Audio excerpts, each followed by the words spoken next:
Today we're with Miss VJ Gray, a chronic pain patient who's here to tell her story. And with that, I'd like to welcome Miss VJ Gray. Thank you for joining us. Thank you for having me today. It's a pleasure to be here.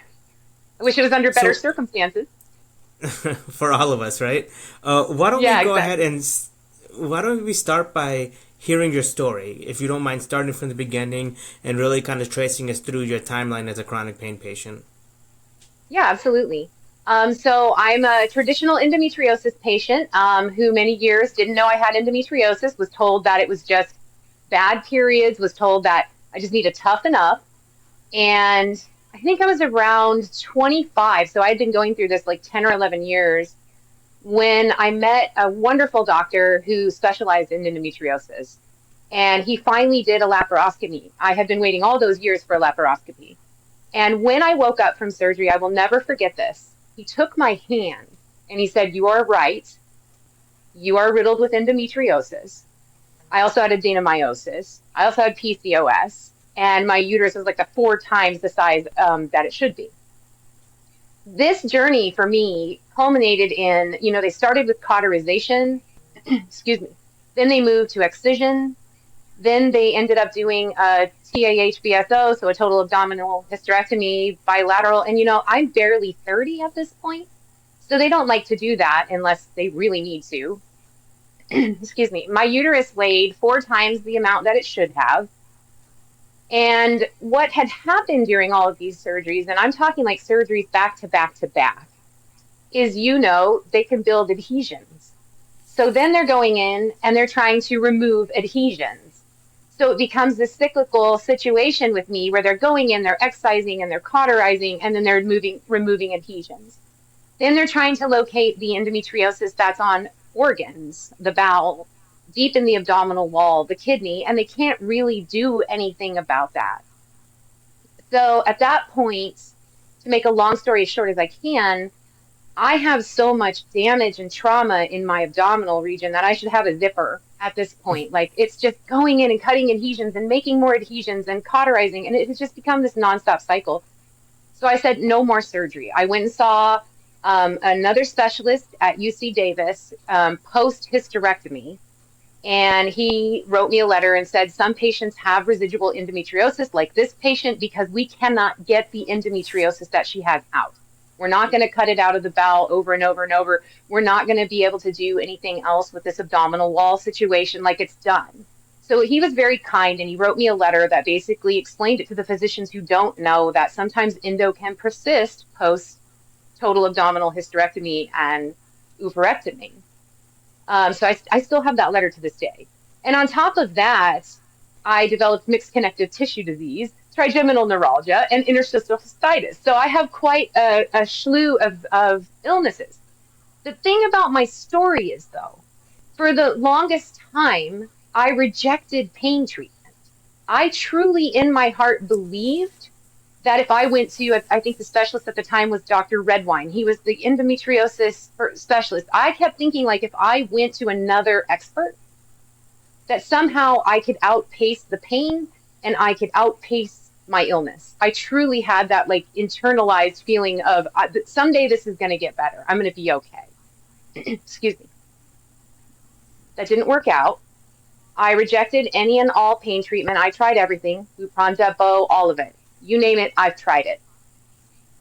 And after all those surgeries and me no longer wanting to do any of them, and now I'm developing other stuff. I've got a hyperthyroid. I've got this mixed connective positive ANA stuff going on. I just said, well, what can we do? We've done it. We've done so much surgery. What can we do? And essentially they looked at me and said nothing. And my OBGYN referred me to pain management. I was hesitant with that at first. And actually, I would say like very resistant to taking anything at first. But also, I had lost my entire life. I was a musician. I was very active. I was not doing anything. I was sitting at Moralization home that we in create pain with pain all the time. that we So I have to finally started to overcome take it. my opioid pain It seems medication, like a that was the very low case amount with at the you, time, where being a and I motivated realized person, a I could musician, obviously you return to have a lot participating of in life. focus, a lot It of gave me persistence, so you functionality. train yourself to think. Extremely resistant to it though. think a certain way. I would imagine that it's something similar to what you thought about pain at first.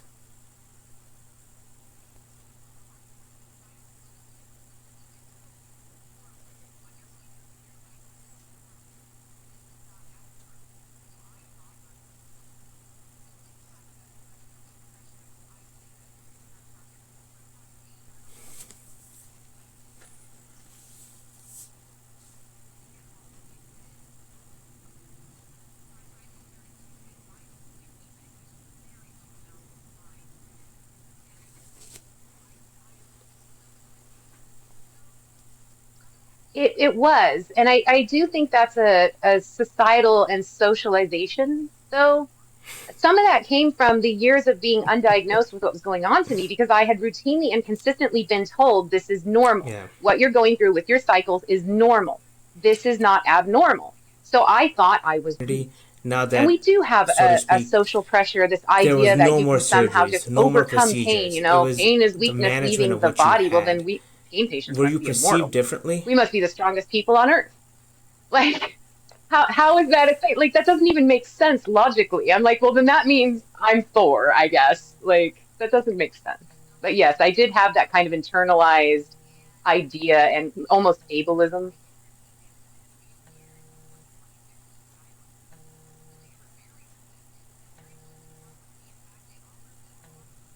Let's talk about that because I think you have a very interesting approach to pain. Many people, not just yourself, but throughout the world, see pain as something to overcome.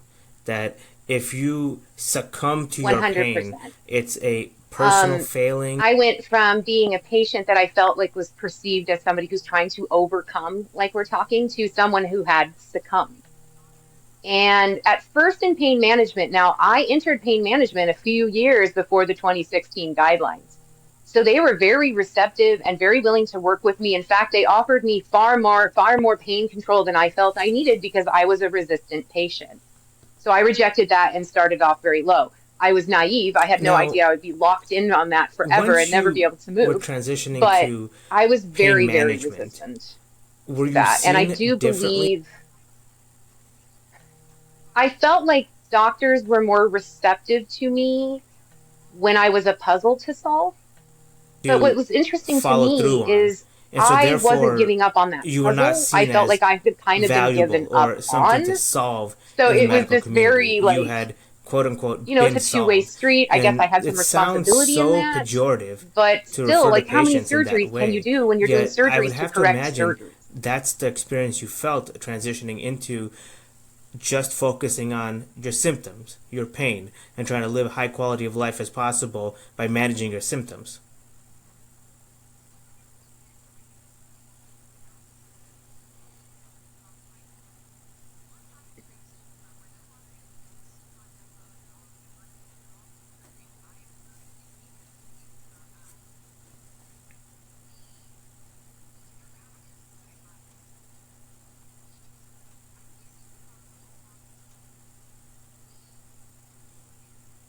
100%. And something I want to point out too, that you tripped this off in my head. Once I had transitioned from we're no longer going to do Lupron depots and all of these birth controls and all of these surgeries, we're going to do pain management. This is where we're at. The the interactions that I had with physicians did change. I did I think become reduce almost is a very a appropriate word. an organ, And I want to a contrast symptom instead of like a two whole parts of your person. And medical I journey: noticed that I the spent first more time procedures defending my versus illnesses at than the we end did of discussing that how phase we of would your manage journey them. when It was like, well, uh, why did you go this way? Maybe if you would have went this way, it could have been better. And again, I'm someone who wants to work with doctors. I'm a very it's agreeable interesting you phrase person, it that way. but So I there had was some bad no cure to experiences chase, during this where no I procedure. frankly, to put it frankly, I was reduced to a uterus, a lack of a uterus, an adhesion, and the whole person approach Part when you started to first disappear. began And I to spent more experience time like the trying to defend my endometriosis, need the for PCOS, pain all of management this, or things than I and the ever did struggles you actually had getting in any treatment getting or the having right someone hear treatment, me, the which right, just all the happened in surgeries took place, all the an procedures appointment happened, recently. and now you're transitioning to pain. In both cases, you felt the need to defend or felt the need to overcome a certain disbelief. Were they similar or were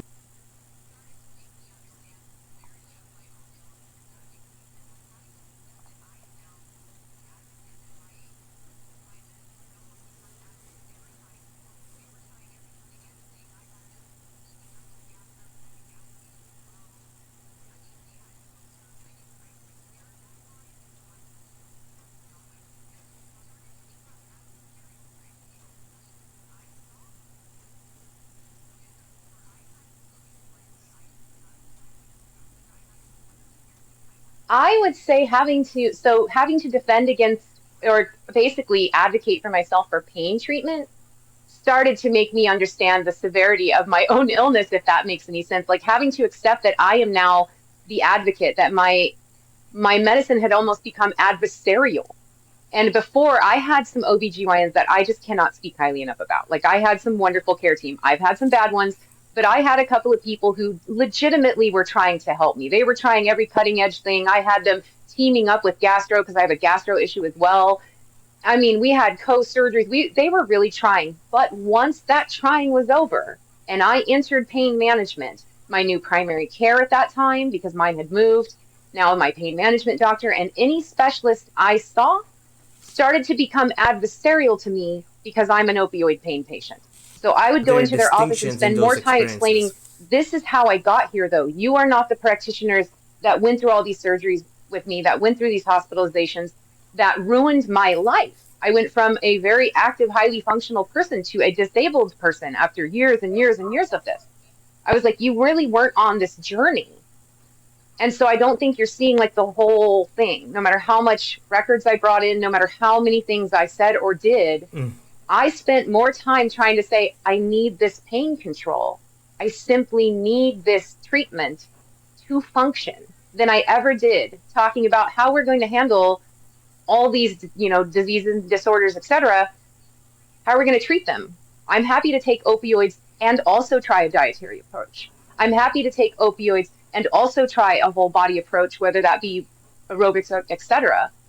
But I spend more time having to say, please don't take this away. Please don't take this away. Please don't judge me. Please don't threaten. Gastros are particularly aggressive about taking away opioid pain meds consistently. Before you even open your mouth, they're like, this is the problem. And I'm like, oh my gosh, except for I've had these issues before I was even on pain control. Again, I took like 12 to 15 years before I accepted it.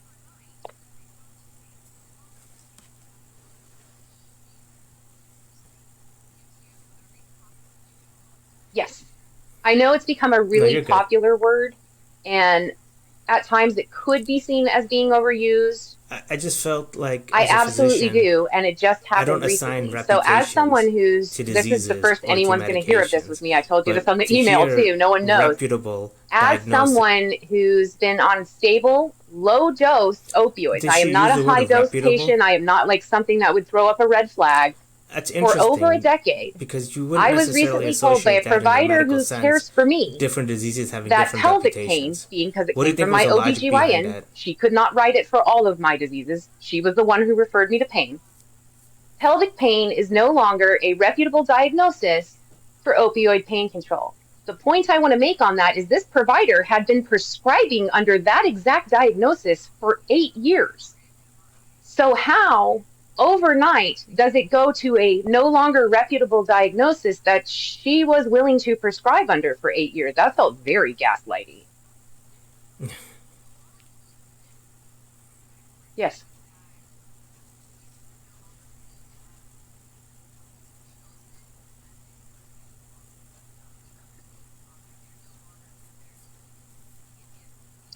There are a few things that led up to this. I had a temporary increase due to a recent hospitalization and the developing of trigeminal neuralgia, which again, here I am again with my own issues where I'm trying to reject this diagnosis of trigeminal neuralgia, even though the MRA and the MRI show that it's there. Don't get me wrong, I'm not saying they're wrong. I'm just like my brain is having trouble understanding that this is that the nerve is messed up and that this might be a lifelong thing because I don't need anything else.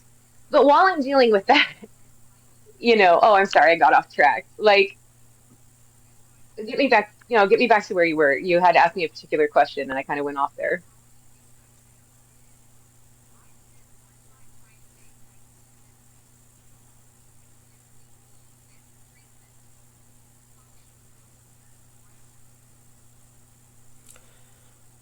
Did you ever feel like you were being gaslit at that point by the physicians you're coming across?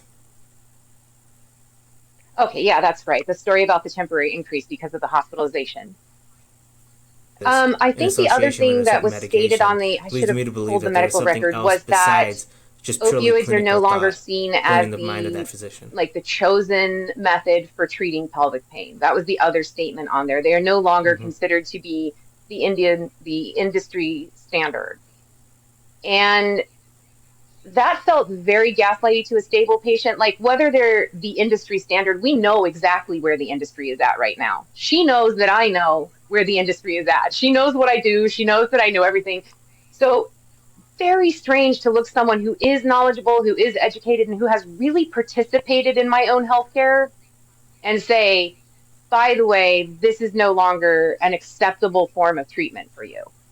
Why isn't it? So this temporary increase comes due to a hospitalization, and I gain even more functionality because I'm on a very low dose. So of course I'm advocating for myself when they try to take it away. And when I say temporary, I've now been on a temporary increase that was given to me. I did not advocate for this. It was offered to me during all of these flares. I've now been on it 9, 10 months. Is that really temporary at that As we point? know, and as I've you know, adjusted my whole we life like to to it. So I conflate am I dependency am and addiction bartering at as this if they're point. the I'm like, same do we thing, really have when to there's reduce it? completely I'm different stable, it's great. conditions, different I'm perfect, and I have gone pathophysiologies. back to work. I From your haven't own worked in eight experience, years. and I I think am this is now very important working. because people don't understand just how I subjective can't pain imagine really why you would is. want to take someone off of that. Do you feel like you're more dependent just because the dose increased? And sorry to be so Please blunt. do. I would love the other side. Yeah, yeah,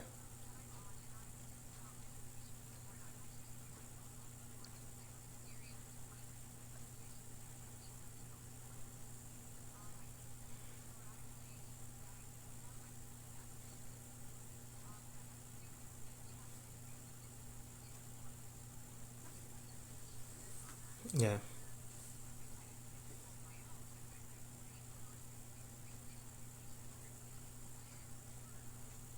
No, not a, no, I appreciate it. I am happy to share anything. I actually don't because of the level that I'm on, and I have been without my medication before, and I've actually taken myself off before. I don't experience any kind of dependency issues. I That think doesn't mean there's, somebody I else think you wouldn't. know, and I we've think all because of the discussed sporadic this in the chronic way pain that I community. take them, There's a I take them cognitive as dissonance when needed. we're referring to opioids, That has in the increased a sense little that the bit because medication I'm working right now. detaches But from the context I in think which because of that, it's it hasn't used, the built like clinical a conditions, consistent. and so you're And always again, focusing like on the I know we medications, don't like to always talk about focusing on the dosage, but dose, let's just say that and I'm under 50 mme. and Like that's why I wanted to phrase the it's question not that a I did ridiculous. It's in all short such a actors. It's blunt not manner because that's anything how too people in the alarming. medical community. But here's the thing about having to defend that. I'm having to defend that. Can And I this play came up devil's advocate recently for with a a new second? provider I'm interviewing, and she says, well, if you, I've heard this The before, risk if may we be have to that increase it, it if isn't we working. increase your Coming opioid from the physician's medication, sense on that, that and this then is the where risk of a I kind of dependency held would my own, increase. as I said, great. So if you increase any medication, whether it be insulin or heart Look at medication, does opioids. that mean And it's when you're not having these working? conversations, comparing Like, opioids with other or do, if it's medications not in working, terms do of you its increase it? dosage, side effects, how is that Like, instead of received? taking away, would you take heart medication away if you felt like you had to increase it? Yeah,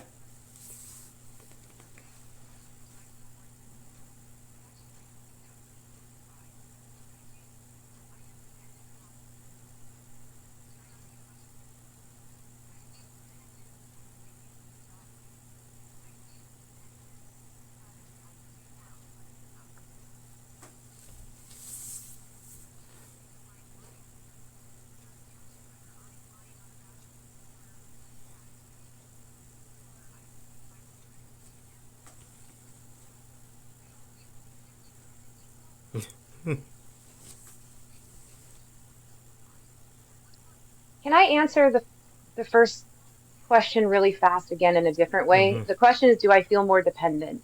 I'd actually like to take that from a different side. I do. I am dependent upon these meds. I try not to get emotional. I feel dependent because they give me a job again. I feel dependent because I can do more outside of the house. I feel dependent because everything in my life comes down to whether I'm lying on a bathroom floor with a heating pad screaming, or I can take my pain medication and hmm. The first participate in question the is world. when I it don't comes feel to physically dependent, even though I still feel prescription that that's a opioids, known what expected phenomenon for higher line of dose opioid logic patients that is have you managed. Isn't seen that to work best terrifying? when You tell explaining me, its like, value it's a to known phenomenon physicians with and to how many people society? medications?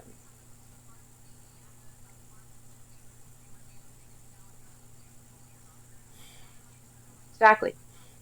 Because I feel like you would be well equipped to answer them. What is the best line of logic that you've experienced?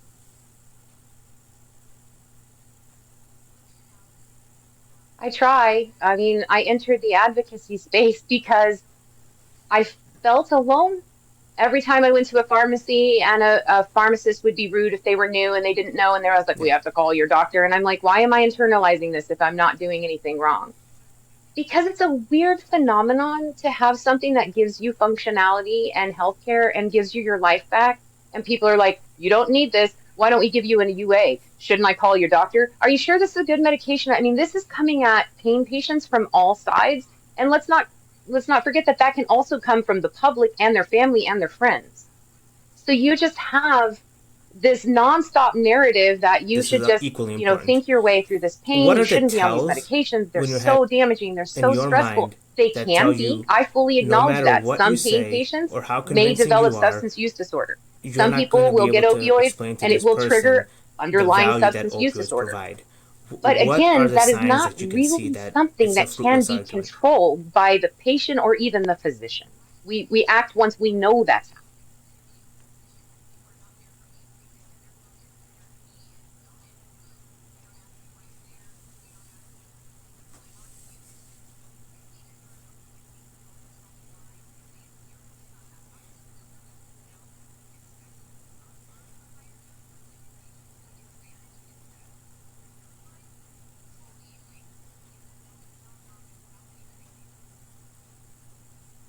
Yeah. A diabetic is dependent on the insulin. Thank you for being so functionality is the honest and number so one. straightforward because And that I is often tell pain patients, something doesn't always work though. much Look what's needed, happening and to it's me. refreshing to hear that. Um, And I'm it just is on so us. grateful for It your is a give honesty and in that take between us and capacity. the physician because the physician is risking now. This is an environment Yeah. where, and I have to tell them this because they're like, but I need it, and they're not listening. And I was like, I get that, and that's legitimate. They may listen if you come at it from this point because they are risking, unfortunately, it's just reality every time they take one of us on.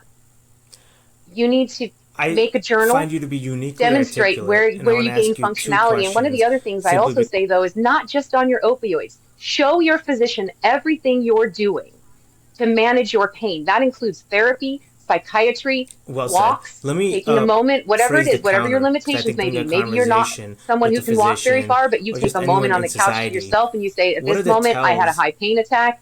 I was able to breathe through this and I moved on. And then show them where you were not able to breathe through this and the opioids gave you your functionality back. So I tend to focus on that. Show them that you are trustworthy, that you are trying other options, and when your opioids are necessary, that they give you something back.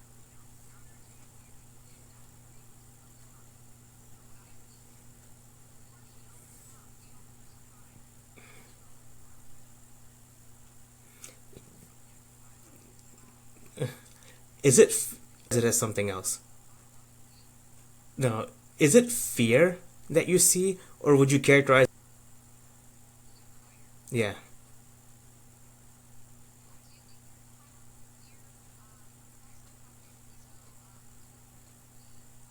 I would say if you are not there for pain treatment, so you're meeting with a physician that and you are not there for pain treatment and they're focused and they're immediate, zone in, just boom. They don't ask you why you're there. They don't ask you what's going on with you. It's just, I see that you're on opioid pain control. Can you tell me why? If they zero in on that the minute you walk in the door, they're probably going to be adversarial to you and you might want to pick somebody else because if you're there for like gallbladder problems, and the first thing they zone in on, and they start making you defend that before they talk to you about the reason you're there, and then they can talk about whether or not that is counterintuitive. If it's not, if it's counterintuitive to your new disease, that's a reason to focus on it. But what I've seen with a Still there. patient is What is the she walked patient in, experience like and for you before she now? even opened her mouth, they were like, "We don't prescribe opioids," just because she was there for a pain. Pain is a thing we Yeah. should get, examined, right? Before she opened her mouth, we don't prescribe. That is also alarming. That scares me every time. I'm like, wow, patients aren't going to talk about their pain.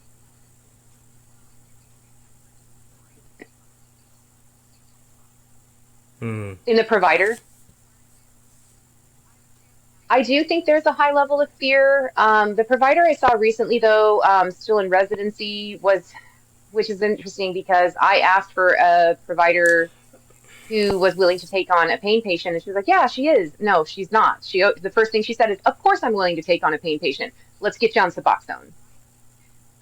Fear is Yeah. part of it. Some of it is Yeah. training at this point because the younger physicians that came up in this hysteria, and like, I do agree that we probably did have some unnecessary opioids. We did have high prescribing rates. I do believe that we want to Now, maintain a reasonable treatment subjective in plan nature, and not just or have that. Like, a how are we quote coming unquote at expert everything in one simply degree or another? pontificating on what his or her But view these would younger be? physicians that I'm seeing, this This is is an very scary. important question She to ask a literally said well to me, informed, well Suboxone educated is the number one chronic pain patient painkiller. and patient advocate. From your So perspective, fear, and now why do we have where I guess such we're poorly educating in designed, that manner. I mean, that's such poor anecdotal, quality but that's if studies you when look it at comes to anybody's comments pain? online, you'll see a lot of patients saying, I'm being told that Suboxone is the best choice for Yeah. surgery. I'm being told that Suboxone is the best choice. And it's just, oh, but where does that come from? I think that comes from Yeah. fear.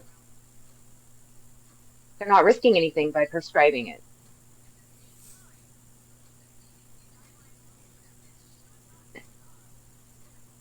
Rolling. Um, I have an ask for you actually because I think the conference on pain, anesthesia, and all that. I And would my say I was topic naive is before implicit pain bias management. in the treatment. I You'd be had great for this. relatively decent care, and I'm not I'm saying I was never giving a gaslit, and talk I'm not at saying I Pain never had a Week, bad which is provider the because I did. largest But pain. These overall, I was pretty well taken care of. Since pain management, it has just been a steady decline. Um, I believe that I am never seen as the narrator in my own life. I've said it before and I'll say it again. I am never believed. And I think we don't always have to believe the patient. A lot of humans are very good at catching when somebody might be fibbing to them. But I think when a patient is legitimately consistent and unwavering, maybe we should believe them. They probably do know their life better than anybody else.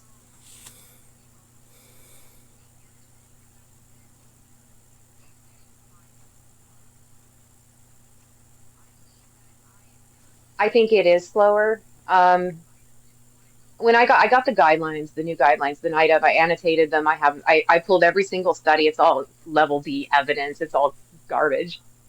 And when I read all of that, I spent I like want four to days go doing back that, to and I was one like, thing you had oh gosh, mentioned, this just is for the type D audience. evidence. This When is you refer to horrible. level My D heart sunk a evidence, little bit. which is anecdotal, or I thought maybe we'd stop getting punitive tapers, but to be frank, I'm seeing a spike, including myself now.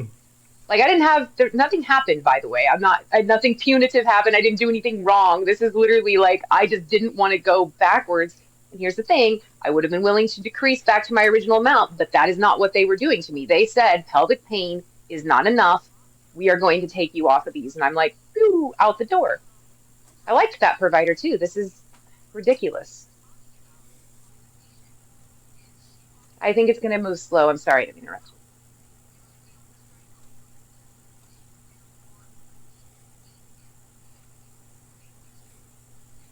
Hmm.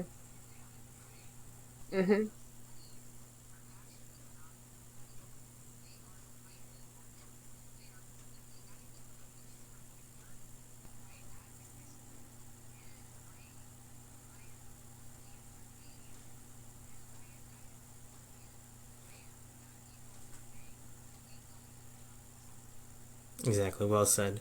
And with that, VJ, thank you so much for your time. So this is kind of I have a bunch pulled up right next to me actually. This is kind of the thing that I like doing. I'm one of those boring people that sits around looking at the evidence. Hmm, very well said. So we don't have any funding.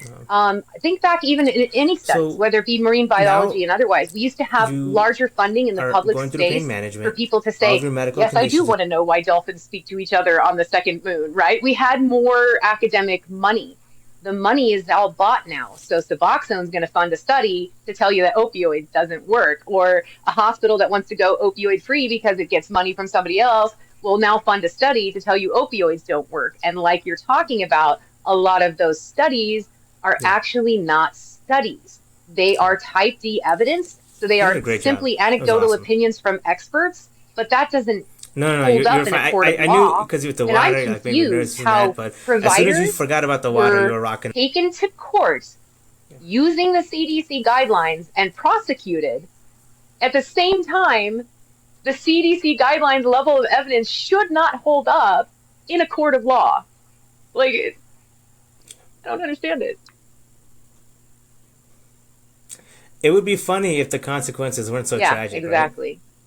Exactly. Yeah. No, that's well said.